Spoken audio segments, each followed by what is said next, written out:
Tribes பார்வையாளர்களுக்கு வணக்கம். TVK MLA இளையராஜாவிடம் பேரம் பேசிய வழக்கில் செந்தில் பாலாஜி மற்றும் அவரது தம்பி அசோக் குமார் பெயரை சொல்லி போலீஸ் எங்களை மிரட்டியது என்று நீதிமன்றத்தில் கைதானவர்கள் வாக்குமூலம் கொடுத்திருக்கிறாங்க. இது பரபரப்பை ஏற்படுத்தி இருக்கிறது. இது குறித்து தான் நம்ம இன்னைக்கு பேச இருக்கிறோம். பத்திரிகையாளர் எழிலரசன் அவர்கள் நம்மோடு இணைந்திருக்கிறார். வாருங்கள், அவரோடு உரையாடலாம். சார் வணக்கம். வணக்கம்.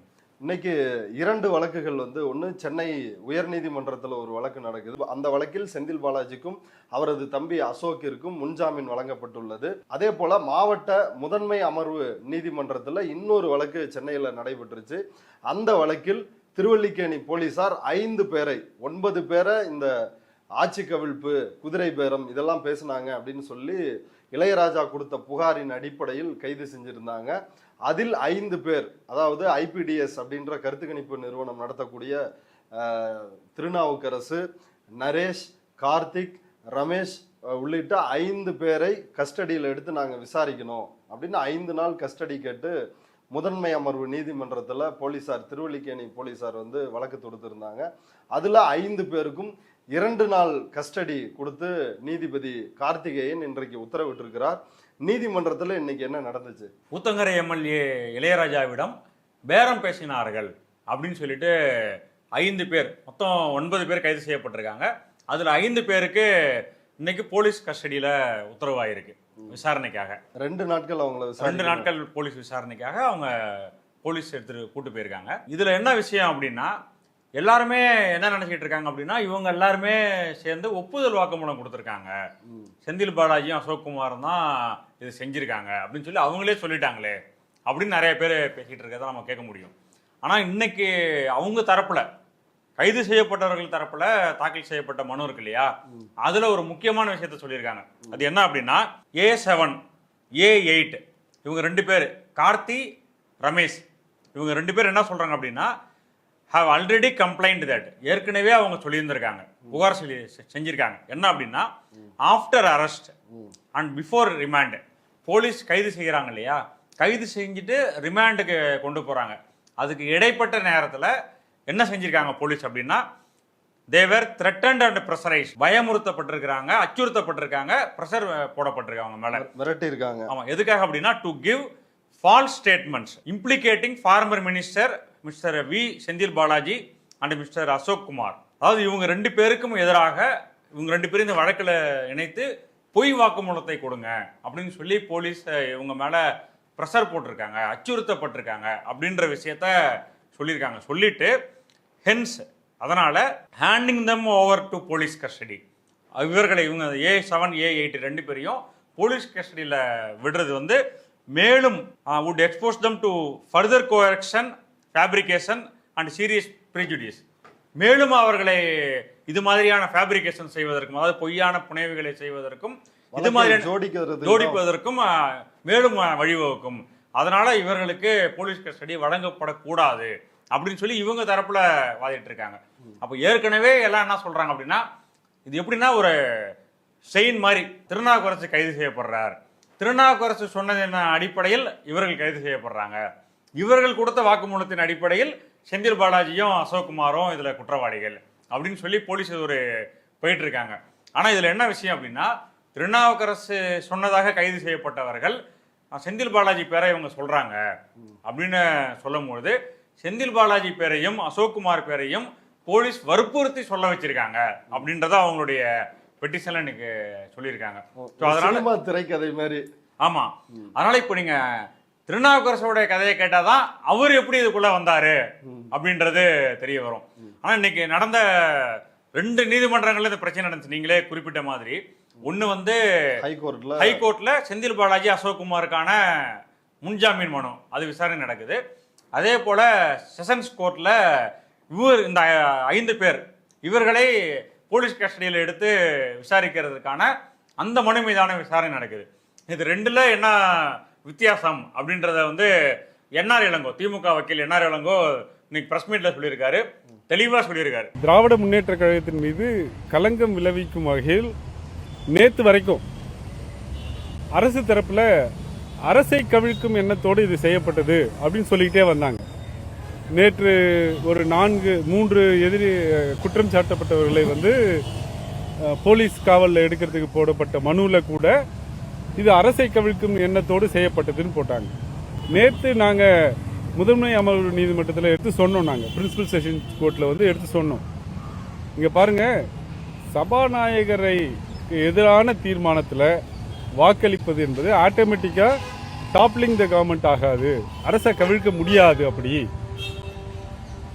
நாங்கள் சபாநாயகர் தேர்தலில் வந்து ஒருமித்த கருத்தோடு தான் அவர் தேர்ந்தெடுக்கப்பட்டார். அப்போ அரசை கவிழ்க்கிறதாக இருக்குதுன்னு சொல்கிறது வந்து புகாரில் அவங்களா எழுதிக்கிட்டாங்களே தவிர, புகார்லேயே வந்து அந்த திருநாவுக்கரசு வந்து அரசை கவிழ்க்கணும்னு எங்கேயும் சொன்னதாக எங்கேயுமே இல்லை. ஆனால் காவல்துறையினரும் அந்த செய்தி குறிப்பிலையும் அரசை கவிழ்க்கும்ன்ற வார்த்தையை சேர்த்து எழுதிக்கிட்டே வந்தாங்க. இதை நாங்கள் நேற்று பிரின்சிபல் செஷன்ஸ் கோர்ட்டில் எடுத்து ஆர்கியூ பண்ண உடனே இன்னைக்கு திரு செந்தில் பாலாஜி அவர்களுக்கும் திரு அசோக் குமாருக்கும் அந்த ஜாமீன் மனுவை எதிர்த்து தாக்கல் செய்யப்பட்ட அந்த கவுண்டர் அஃபிடேவிட்னு சொல்லுவாங்க, அந்த கவுண்டர் அஃபிடேவிட்டில் அரசை கவிழ்க்க வேண்டும் அப்படிங்கிற வார்த்தையை நீக்கிவிட்டார்கள். அப்போ அந்த முதல் தகவல் அறிக்கையுமே எஃப்ஐஆருமே நீர்த்து போய் இப்போ ஆதாரங்களே, அந்த சொல்லப்பட்ட எந்த குற்றச்சாட்டுக்கும் ஆதாரங்களே இல்லாமல் இருக்கு. இந்த அவர் தான் இதுல வந்து இன்னைக்கு செந்தில் பாலாஜி தரப்புக்கு ஆமா வாதாடி இருக்காரு. இதுல என்ன விஷயம் அப்படின்னா, ஆரம்பத்துல இருந்து இந்த வழக்கு எதுக்காக பெரிய அளவுக்கு பேசப்பட்டுச்சு அப்படின்னா, இது வந்து டாப்லிங் தி கவர்மெண்ட், அரசாங்கத்தை கவிழ்க்க சதி, ஆட்சி கவிழ்ப்பு சதி. ஊடகங்களே அப்படிதான், குதிரை பேரம், ஆட்சி கவிழ்ப்பு, எல்லாத்துலயும் பெரிய பெரிய முதல் பக்கத்துல 8 கால தலைப்பே இதுதான். குதிரை பேரம், 35 கோடி குதிரை பேரம், ஆட்சியை கவிழ்ப்பதற்கு சதி. இதுதான் இது.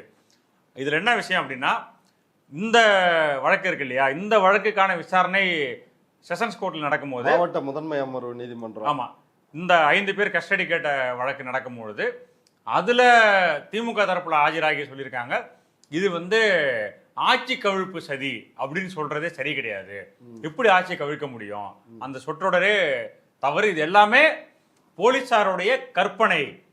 ஒரு கான்வர்சேஷன் நடந்திருக்கு, ஒரு விவாதம் நடந்திருக்கு, பேச்சுவார்த்தை நடந்திருக்கு, அதற்கு மீது கண்காது மூக்கெல்லாம் வச்சுட்டு டெவலப் பண்றாங்க இல்லையா, அது மாதிரி ஆட்சி கவிழ்ப்பு சதி அப்படின்ற வார்த்தை. ஏன்னா அந்த கேஸுக்கு வந்து ஒரு வெயிட் ஏத்தணும் இல்லையா, பாக்குறதுக்கே ஒரு தோரணையா இருக்கு ஆட்சி கவிழ்ப்பு சதி.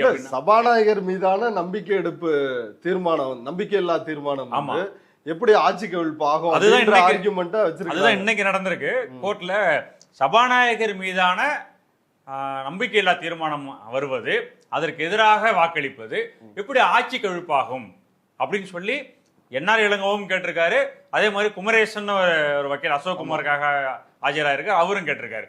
இப்போ ஜட்ஜி அதை சொல்லியிருக்காரு, இது எப்படிங்க வந்து ஆட்சி கவிழ்ப்பாகும், எப்படி அந்த மாதிரி சொல்றாங்க அப்படின்னு அவரும் கேட்டிருக்காரு. அதனால இது வந்து அது என்ஆர் இளங்கோ சொல்றபடி ஆட்சி கவிழ்ப்பு சதிதான் இந்த எஃப்ஐஆருடைய அடிநாதம். அப்படின்னா இந்த கஸ்டடி எடுக்கிற வழக்கில் இது வந்து ஆட்சி கவிழ்ப்புக்கான சதி அப்படின்னு அவங்க சொல்லியிருக்காங்க. ஆனால் இன்னைக்கு முன்ஜாமீன் மனு இருக்கு இல்லையா, அதற்கு தாக்கல் செய்த கவுண்டர் அஃபிடேவிட்ல இந்த மாதிரி ஒரு வார்த்தையே இல்லை, ஆட்சி கவிழ்ப்பு சதி அப்படின்ற வார்த்தையே கிடையாது. நேற்று நடந்த விசாரணையில் நாங்கள் வந்து அதுக்கு ஆட்சேபனை தெரிவித்தோம், இப்படி சொல்லக்கூடாது அப்படின்றதுக்காக செஷன்ஸ் கோர்ட்ல. அதை அடுத்து இன்னைக்கு ஹைகோர்ட்ல நடந்த இந்த விசாரணையில அந்த அவங்க தாக்கல் செய்த செந்தில் பாலாஜி ஜாமீன் முன்ஜாமீன் மனு, அதுக்கான மனுவில் அதுக்கான கவுண்டர் அஃபிடேவிட்ல ஆட்சி கவிழ்ப்பு சதி அப்படின்ற வார்த்தையவே எடுத்துட்டாங்க. அப்படின்னும் போது எஃப்ஐஆரே நீடித்து போச்சு. அவங்க எதை பேஸ் பண்ணி, எதை அடித்தளமாக வைத்து இந்த கட்டிடத்தை கட்டி எழுப்பினார்களோ அடித்தளமே இல்லாம போயிடுச்சு.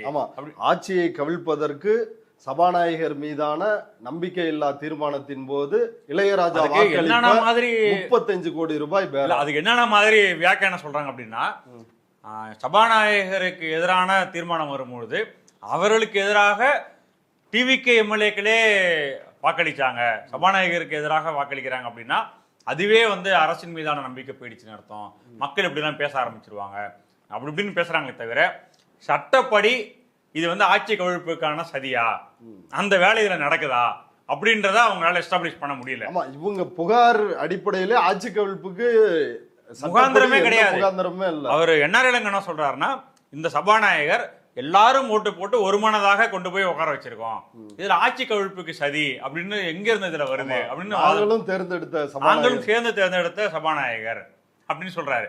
அப்போ சபாநாயகருக்கு எதிராக, அதாவது நம்பிக்கையில்லா தீர்மானத்துக்கு ஆதரவாக வாக்களிப்பது எப்படி ஆட்சி கவிழ்ப்பாகும் அப்படின்ற ஒரு பெரிய கேள்வி இன்னைக்கு எல்லா இடங்கள்லயும் எதிரொலிச்சிருக்கு. இவங்க வந்து எதன் அடிப்படையில் இந்த மொத்த கதையும் வடிவமைத்தார்களோ அதோடைய பேஸ்மெண்ட்டுமே நொறுங்கி போயிடுச்சு. இதுல A1 குற்றவாளியாக இருக்கக்கூடிய IPDS அந்த திருநாவுக்கரசு தேர்தல் கருத்து கணிப்பாளர், அவர் வந்து ஆமா நான் இளையராஜா கிட்ட பேசுனது உண்மைதான் அப்படின்னு அவர் ஒத்துக்கொண்டதாகவும் ஊடகங்கள்ல செய்தி வருது. அது உண்மையா?